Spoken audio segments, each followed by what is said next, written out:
Então hoje nós vamos meditar um salmo. E eu convido você a abrir a sua Bíblia em um daqueles que talvez esteja entre os mais conhecidos, que é o Salmo 19. Abra a sua Bíblia, Salmo de número 19. Vamos fazer uma leitura participativa. Eu vou ler o primeiro versículo, os irmãos com bastante alegria vão ler o 2, e assim nós vamos ler ele todo, até o verso número 14. Então acessa aí, os jovens, no seu celular, no seu tablet, né? Se não tem, alguém arruma uma Bíblia aí, pelo amor de Jesus Cristo, para todos poderem ler, né? Preste sua Bíblia para eles, voltam. Os céus proclamam a glória de Deus, e o firmamento anuncia as obras das suas mãos. Um dia discursa outro dia, e uma noite revela conhecimento a outra noite. Não há linguagem, nem há palavras, e deles não se ouve nenhum som. No entanto, por toda a terra se faz ouvir a sua voz, e as suas palavras até aos confins do mundo. Perigoso uma tenda para o sol. O qual, como um noivo que sai dos seus aposentos, se regozija como um herói a percorrer o seu caminho. Principia na exterioridade dos céus, e até a última vai o seu percurso, e nada refoge ao seu calor. A lei do Senhor é perfeita e restaura a alma. O testemunho do Senhor é fiel e dá sabedoria aos simples. Os desejos do Senhor são retos e alegram o coração. O mandamento do Senhor é puro e ilumina os olhos. O temor do Senhor é límpido e permanece para sempre. Os juízos do Senhor são verdadeiros e todos igualmente justos. São mais desejáveis do que ouro, mais do que muito ouro depurado, e são mais doces do que o mel e o destilar dos palácios. Além disso, por eles se admoesta o teu servo, em os guardar a grande recompensa. Quem há que possa discernir as próprias faltas, as ordens das que são ocultas. Também da soberba guarda o teu servo, que ela não me domine. Então serei irrepreensível e ficarei livre de grande transgressão. As palavras dos meus lábios e o meditar do meu coração sejam agradáveis na tua presença, Senhor, rocha minha e redentor meu. Amém. Se você fechou sua Bíblia, abre ela aí de novo, por favor. Volta o slide aí, Igor. O tema da nossa mensagem de hoje é as fontes do conhecimento de Deus. Deixa a Bíblia aberta, que nós vamos visitar o texto aí algumas vezes. Irmãos, existe uma lenda grega chamada a cama de Procusto, ou a cama de ferro de Procusto. E a lenda diz assim: esse Procusto se fazia de um homem hospitaleiro, bondoso, no intuito de atrair os viajantes para sua casa. E quando os desavisados, atraídos por aquela falsa bondade, iam até a casa de Procusto, ele oferecia sua famosa cama de ferro para as pessoas deitar e repousar. Só tem um problema: se a pessoa fosse menor do que a cama, Procusto quebrava os ossos das pessoas e esticava as pessoas, porque ele era um cara meio sistemático, e tinha que encaixar certinho na cama do tal do proposto.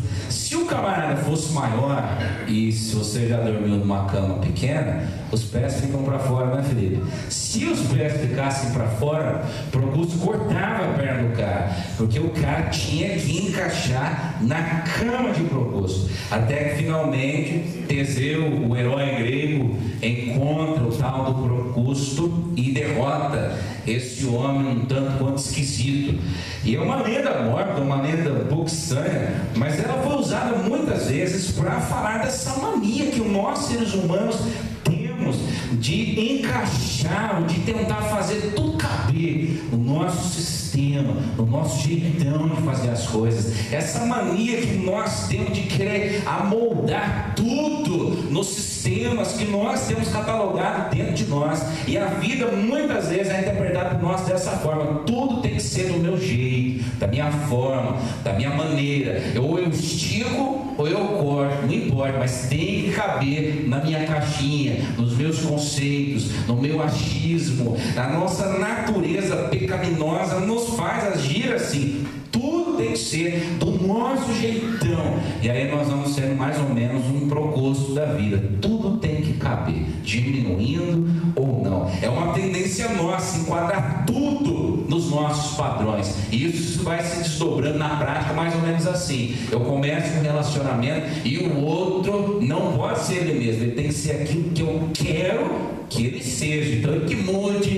mude a marcha, ele que abra mão dos seus valores, dos seus conceitos. Ele tem que ser o que eu acho que ele tem que ser. Eu começo um projeto novo, eu quero que o projeto dê sempre certo. Tem que ser do meu jeito, tem que ser da minha forma, tem que ser do meu jeitão. E por isso, talvez, irmãos e irmãs, nós sejamos uma sociedade que lida muito mal com os imprevistos ou com o não. Não sabemos ser frustrados. Tudo tem que ser do nosso jeito. Quando nós temos alguma força, nós cortamos, esticamos, damos um jeito. E paz, irmãos, é assustador perceber que nós transferimos isso para a nossa vida de fé. Às vezes a igreja tem que ser do meu jeitão, que corte a cabeça de um, pé de outro, que estique o outro. A igreja tem que ser do meu jeito, o louvor tem que ser do meu jeito, o ministério tem que ser do meu jeito, o irmão em Cristo tem que ser do meu jeito, que corte, que estique, não importa, tem que caber, porque se não for do meu jeito eu não quero, eu não venho, eu saio da igreja, eu boicoto, eu não me sinto bem. E nós vamos querendo amoldar as coisas, tem que tudo ser do meu jeito. A minha igreja tem que ser do meu jeito, ou a minha família tem que ser do meu jeito, meu pastor tem que ser do meu jeito, meu irmão em Cristo, tudo do meu jeito. E pasme mais ainda, acredite se quiser, às vezes nós fazemos ou tentamos fazer isso com Deus. Você acredita, pastor Antônio? Às vezes nós tentamos moldar Deus, e aí, meu irmão, nós pegamos a palavra, esticamos a palavra, para justificar um comportamento, tentando moldar Deus, dar uma de propósito para cima de Deus. Às vezes nós cortamos a palavra, coisa que a palavra está falando, e nós fingimos que não está falando. É melhor pular essa parte da Bíblia. O Senhor é meu pastor, lá não falta roupa, aqui é comigo, né? Estico, cabe, Jacob, me acomoda. Opa, Deus falou que perdoar 70 vezes 7, corta as pernas aqui, não é comigo, procura.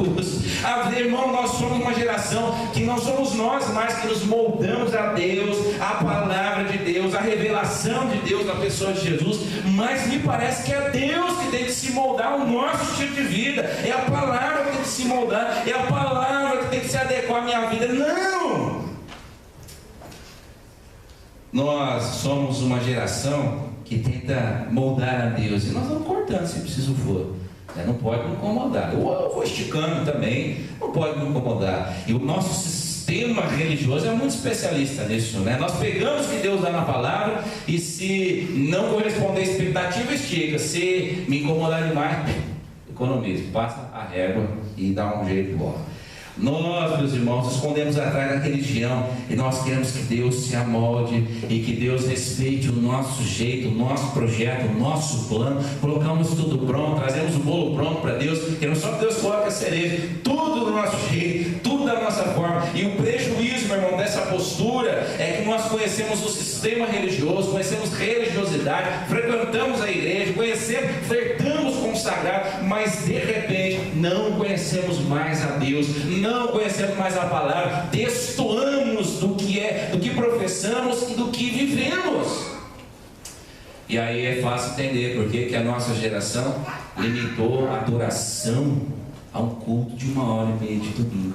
E aí a gente entende muito facinho, rapidinho, porque que a nossa leitura da palavra é extremamente utilitarista. Quando foi a última vez que você viu a Bíblia?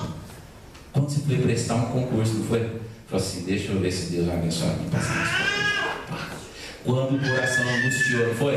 Que você olhou e falou assim, bom, agora até aqui eu tentei sozinho, não consigo mais. Deixa eu ver o que Deus fala aqui na Bíblia. Quando é fácil entender, meu irmão, a nossa geração entender oração não como relacionamento, mas como algo utilitarista. Eu oro para receber, eu não oro para me relacionar. Quer ver como o cara fica crente demais? Precisa de um emprego na casa. Irmão, o cara vira assim, seu meu, um crente frequentador, ele está orando, ele está com ele embaixo do braço, ele está bacaninha. Quer ver o cara orar pra caramba, extrapolar o limite do normal? Doença dentro da casa, nossa! Aí, hora demais, hora de tarde, hora de dia, hora de noite, pede para os irmãos orar, vai ler pregação, vai ler um livro, vai ler o pão diário. Meu irmão, dá para entender porque que a nossa fé se tornou esse negócio feio, asqueroso, ruim, que não tem nada a ver muitas vezes com o que Deus é, o que Deus faz, porque deixamos de adorá-lo por conhecimento, com conhecimento de causa.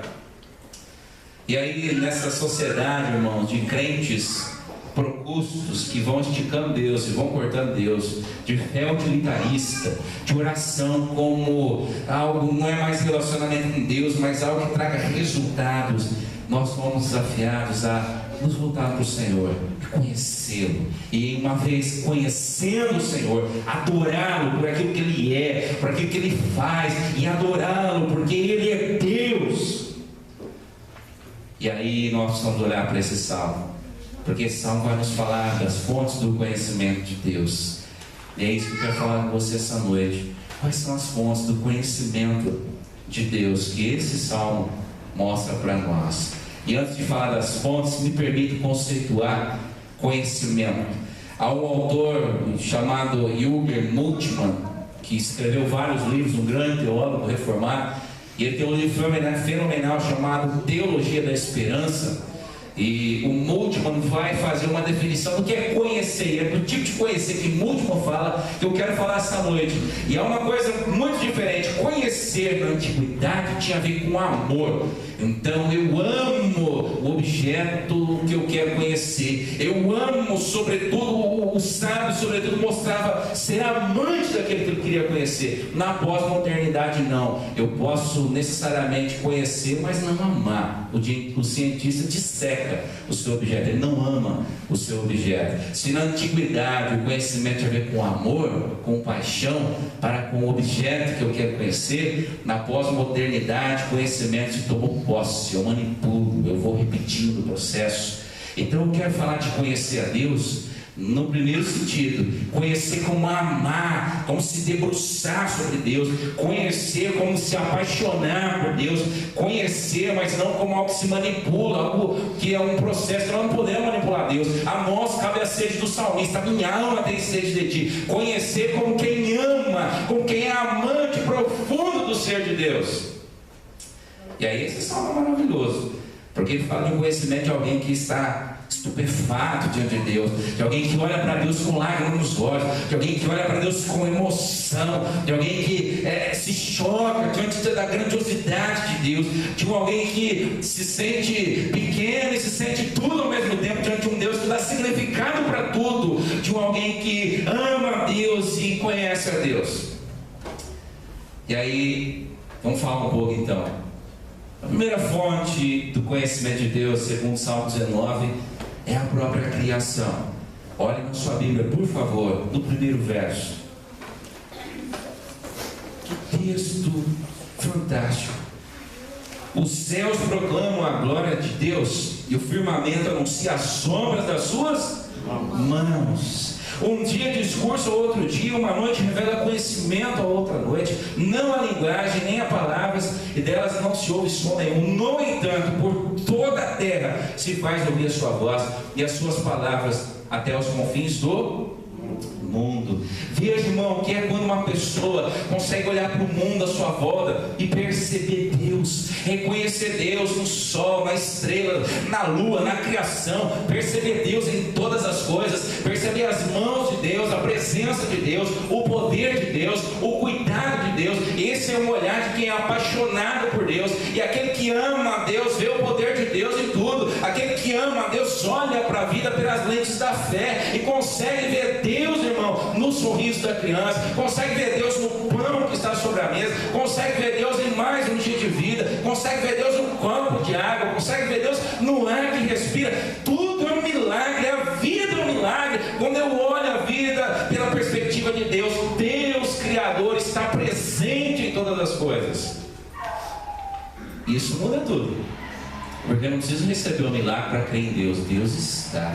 Eu não preciso que tudo vá bem na minha vida para mim ter fé, porque Deus é, Deus está, Deus cria, Deus sustenta. Para onde eu olho eu vejo milagre. Alguém já disse que há duas formas de ver a vida. Uma é não crer em milagres, e essa deve ser uma vida muito triste. E a outra é crer que tudo é um milagre. E ao que tudo indica, o salmista é do segundo tipo de gente. Tudo é um milagre para o salmista. Ele olha o sol, olha a lua, olha a vida acontecer e fala: não, por trás de tudo isso só pode ter um Criador. Tudo é obra das mãos de Deus.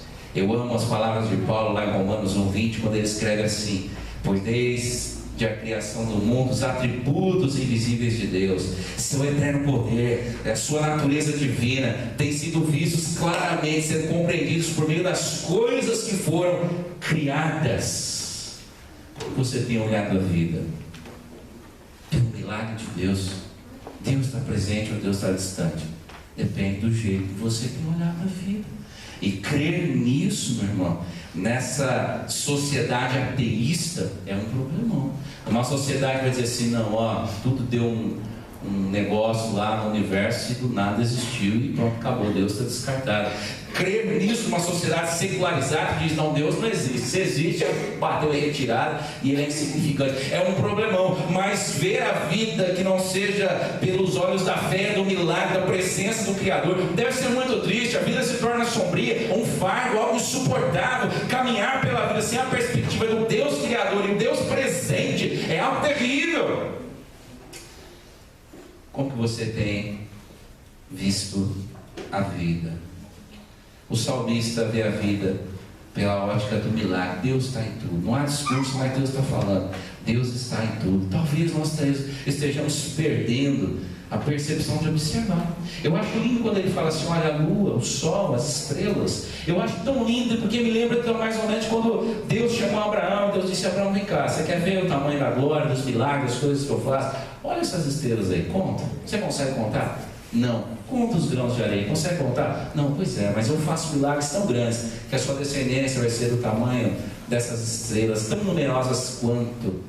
Talvez a gente esteja perdendo essa sensibilidade de ver Deus no ordinário do dia a dia, e nós só queremos ver o extraordinário, coisas grandiosas. Qual foi a última vez que você parou assim, olhou, não sei, né, um pôr do sol e glorificou a Deus? Falou: Deus maravilhoso, minha vida é um milagre, eu estou aqui, Senhor, obrigado. Qual foi a última vez que você viu o sorriso de uma pessoa amada e falou: Deus é maravilhoso, obrigado, Senhor. Qual foi a última vez que você deu um abraço? Hoje você deu aqui, né, uns 5, 6, 7, eu falo 3, 4, a gente abraça umas 10, 8 pessoas. Qual foi a última vez que você deu um abraço? Alguém falou: Deus é maravilhoso, Deus criou tudo, o abraço, o amor, o afeto, o perdão, Deus criou a família. Qual foi a última vez? Mais uma segunda coisa, uma segunda forma: a palavra. Porque veja só, apesar de ser revelado e se revelar por toda a criação, o pecado embotou o nosso entendimento em relação a Deus. Isso é catecismo de fé, coisa básica do presbiterianismo: revelação geral, revelação especial. Na revelação geral, Deus se mostra como Criador. Ótimo, só que nós pecamos e o nosso entendimento em relação a Deus ofuscou-se, se embaçou, e aí nós não conseguimos aprender sobre o caráter de Deus pelas coisas criadas. As coisas criadas dão testemunho de que há um Criador, mas como é o caráter desse Criador? E aí nós vamos olhar para a palavra, porque a segunda fonte do conhecimento de Deus é a palavra. Por favor, olha a sua Bíblia, verso 7. Olha que palavra extraordinária. A lei do Senhor é perfeita e restaura a alma. O testemunho do Senhor é fiel e dá sabedoria aos simples. Os preceitos do Senhor são retos e alegram o coração. O mandamento do Senhor é puro e ilumina os olhos. O temor do Senhor é límpido e permanece para sempre. Os juízos do Senhor são verdadeiros, de todos igualmente justos. Percebe, irmão, que agora o salmista está mudando o foco do seu olhar e atentando para a revelação de Deus na palavra. É na palavra que aprendemos sobre o caráter de Deus. É a palavra do Senhor que nos revela quem é o Deus, e é a palavra que nos livra das nossas camas de procusto, de tentar fazer Deus caber no nosso mundinho, no nosso jeito. É a palavra quem diz quem nós somos e quem Deus é. É a palavra que norteia, dizendo qual é a nossa vontade e qual é a vontade de Deus. É a palavra, meu irmão, é o crivo da palavra, é a autoridade da palavra, é a perfeição da palavra em nós.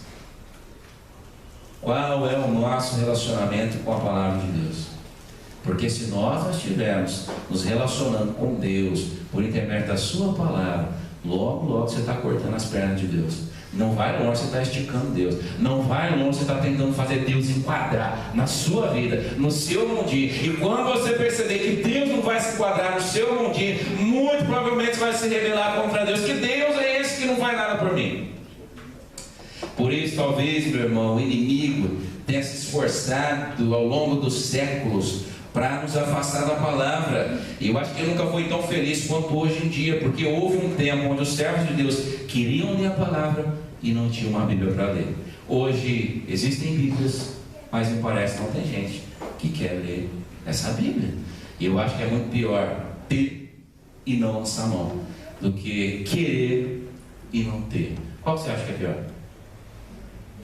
E aí me parece que nesse sentido o Salmo vai corrigir as nossas expectativas. Se nós queremos conhecer a Deus, como eu disse no começo, no sentido de quem se apaixona por Deus, se nós queremos conhecer no sentido não de quem manipula, mas de quem é arrebatado apaixonadamente, nós precisamos redescobrir o amor pela palavra.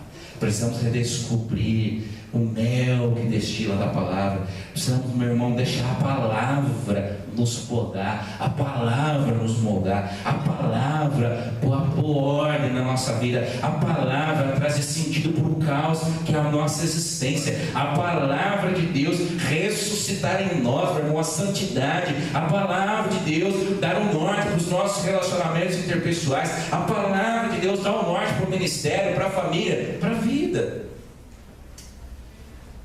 Quando nós amamos Deus, a palavra se torna objeto da nossa sede, passa a ser um desejo da nossa alma. Eu acho essa expressão do verso 10 talvez uma das mais lindas de todo o saltério. São mais desejáveis do que o ouro, mais do que o muito ouro depurado, são mais doces do que o mel e o destilar dos favos.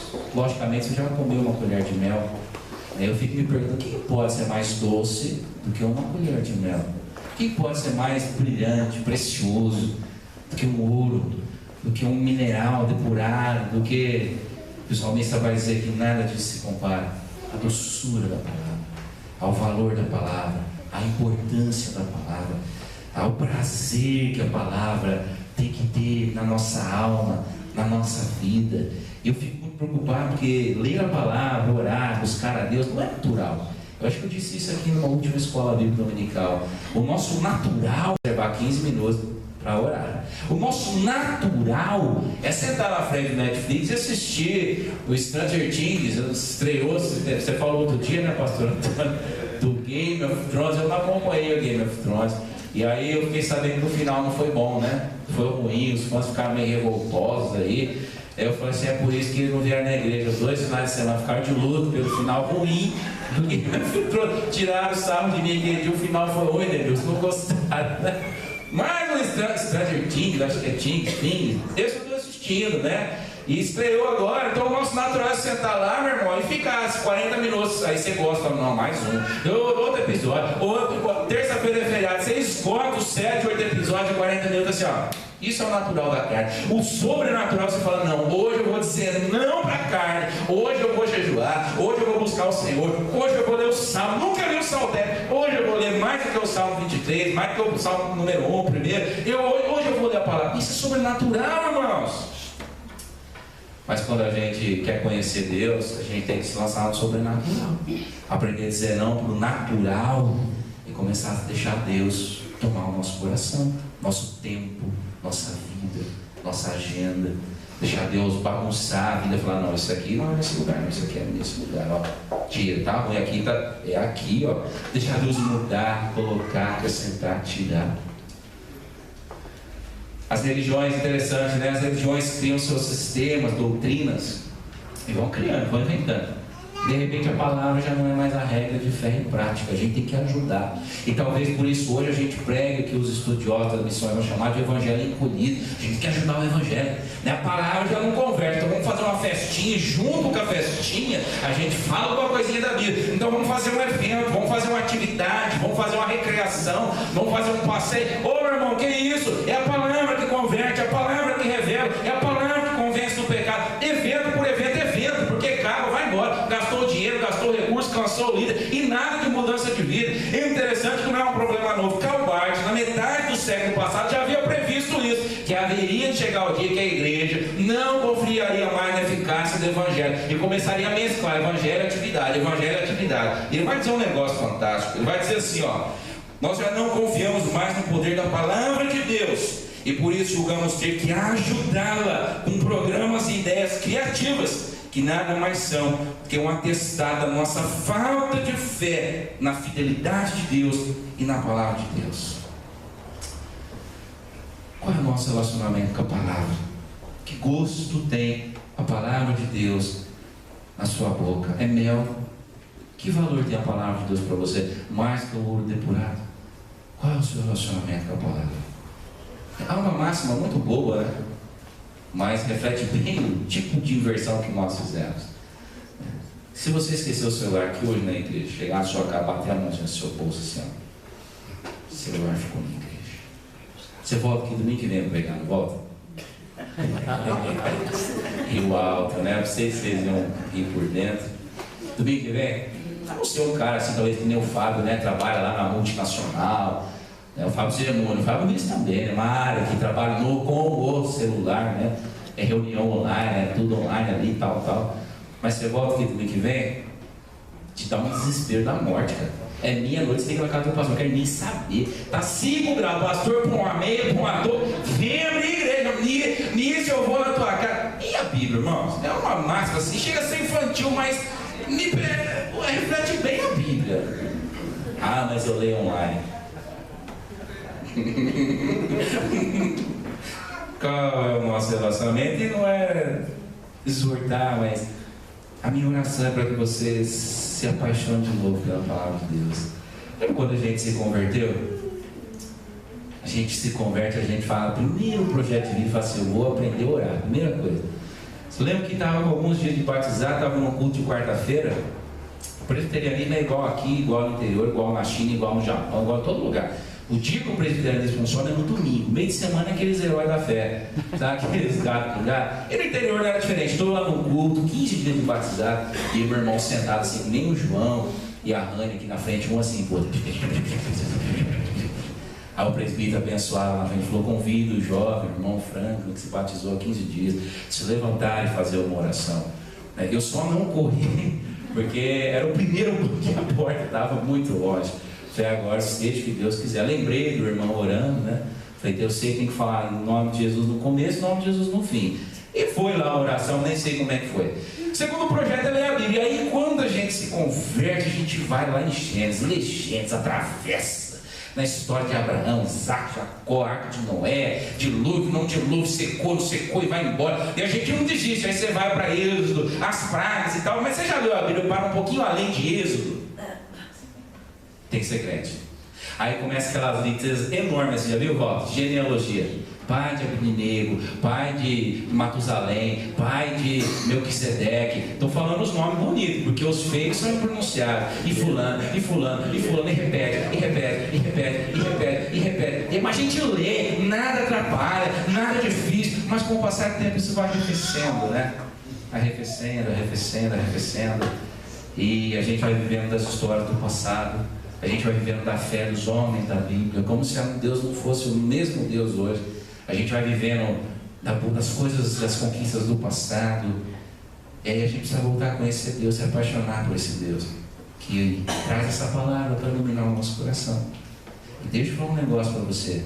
As mazelas da igreja moderna são resultado do esfriamento em relação à palavra. Por que a gente não faz missões? Porque a palavra não aquece o nosso coração em relação à paixão ao próximo. Por que a gente se esfria? Porque a palavra não dá a ordem final nos nossos relacionamentos pessoais, interpessoais. Por que eu sou avarento?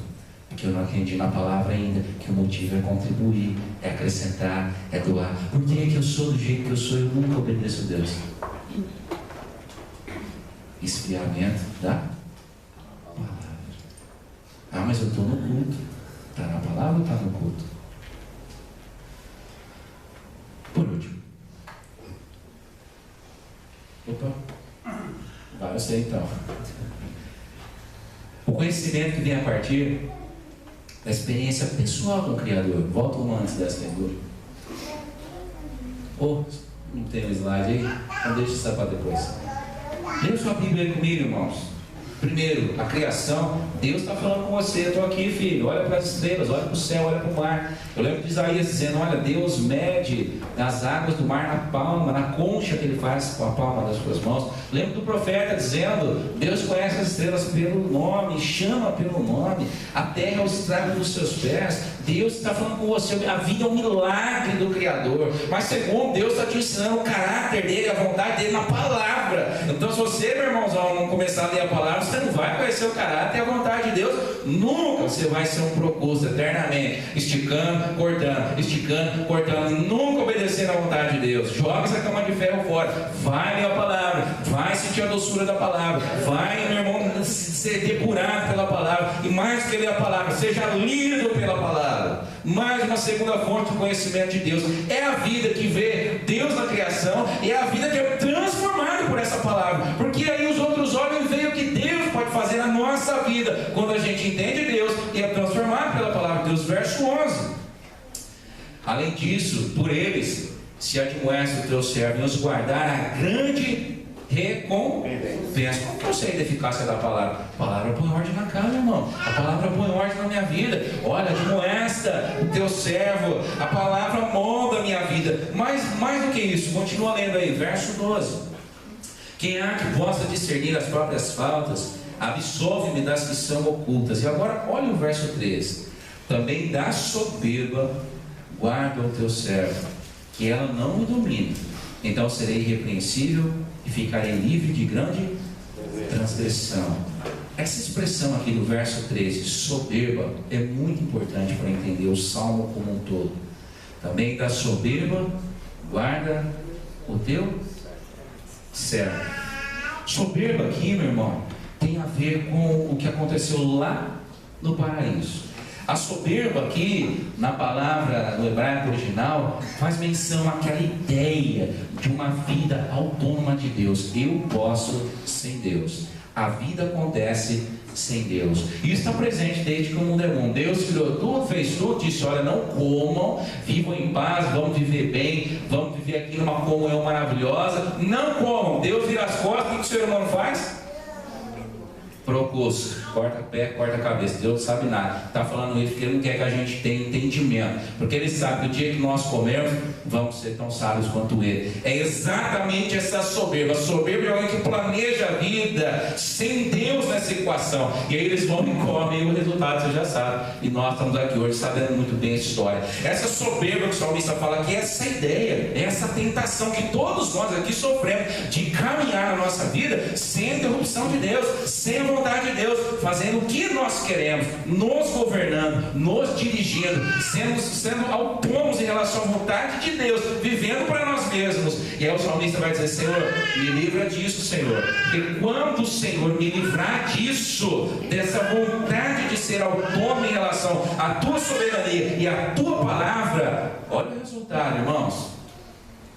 Então ficarei livre de grande transgressão. Final do verso 13. E aí olha o verso 14. Essa vida que vê Deus em todas as coisas, que reconhece o Criador, essa vida que pela palavra subjuga a soberba que nos faz querer fugir de Deus, essa vida se torna um testemunho vivo, porque olha como termina o salmo: as palavras dos meus lábios e o meditar do meu coração sejam agradáveis na tua presença, Senhor, rocha minha e redentor meu. Uma vida que agora não quer mais enquadrar Deus na caixinha, uma vida que não quer colocar Deus no seu sistema, mas uma vida que foi transformada por Deus e que agora pode ser glória para o Senhor, que pode ser culto vivo, que pode ser testemunho de Deus transformando. Não é Deus que tem que ser agradável a mim, é eu que tenho que ser agradável a Deus. Quando Deus transforma pela palavra, Ele coloca as coisas no trilho, e agora Ele é que vai moldar, Ele é que vai transformar. E a lenda de Procusto termina da seguinte forma: quando Teseu finalmente subjuga Procusto, ele deita ele na transversal na cama e corta cabeça e pernas. Isso me faz lembrar de Jesus quando ele diz assim: ó, se a mão faz pecar, filho, corta e lança fora. Se o olho faz pecar, tira aí. E você é inteligente, você não vai chegar aqui semana que vem. Maneta, pelo amor de Jesus Cristo. O que aconteceu aí, Sabrina? Tem que. Pastor, não consegue segurar o microfone, cortou as duas mãos. Só tinha duas, ficou devendo. Você sabe, Jesus está falando assim, né? Que a gente tem que extirpar da nossa vida aquilo que afasta do reino de Deus. Que nós temos que, sem dó e piedade, deixar o Espírito. Porque santidade não é produzida pelo homem, né? Santidade é produzida pelo Espírito Santo. É deixar o Espírito Santo meter a mão no coração e arrancar, para não ficar raiz, né? E extirpar e cortar o que nos afasta da vontade de Deus. Como tem sido nosso relacionamento no quesito conhecer a Deus? Eu quero concluir dizendo que a criação fala de Deus, a palavra fala de Deus, a vida transformada pela palavra fala de Deus, mas há um testemunho muito maior do que todas essas coisas. O nome dele é Emmanuel. Eu diria que se isso não te convencer de Deus, nada vai te convencer. Deus é diferente das divindades gregas. As divindades gregas vinham na terra para zombar dos mortais. Zeus vinha, possuía as mulheres mais lindas, criava filhos mestiços, né, semideuses. Os deuses egípcios vinham para ser venerados, mas eram cruéis, extremamente cruéis. Mas Deus é diferente dessas divindades todas, porque Deus vem para habitar no meio daquilo que Ele criou. Deus vem para abraçar a criatura que Ele criou. Deus vem para chorar conosco, para caminhar conosco. Deus vem para verter sangue, sendo o Criador, assume forma de servo, se humilha, morre morte de cruz. Deus presente, Deus que dá significado, Deus que dá sentido, Deus que molda a nossa vida. A revelação máxima de Deus é esse Jesus Cristo, a cruz do Calvário. Olha, o Senhor da Glória está de parar. Toda vez que vocês cantam essa música quebrantada, eu fico emocionado, porque, meu irmão, eu me lembro do dia em que a cruz de Cristo me atraiu, e que diante da cruz Deus me falou: se arrependa, se converta. O dia em que diante da cruz de Cristo as minhas feridas foram curadas, foram saradas. O dia, irmão, que diante da cruz de Cristo eu entendi que a vida sem Deus não tinha o menor significado. A revelação máxima de Deus, Cristo, a cruz, o Emmanuel, Deus conosco. E aí eu quero orar com você, concluir orando com você, porque talvez você esteja meio Procusto, né? Cortando, esticando Deus, dando um jeito. Você começou até bem, mas deixou a palavra de lado, e hoje você quer que Deus se amolde aos seus esquemas, ao seu jeito. Hoje é noite de conserto, de pedir perdão para Deus, de deixar Deus assumir o controle de novo. E eu vou convidar você, aí no seu lugar mesmo, a fechar os seus olhos e orar e falar com Deus.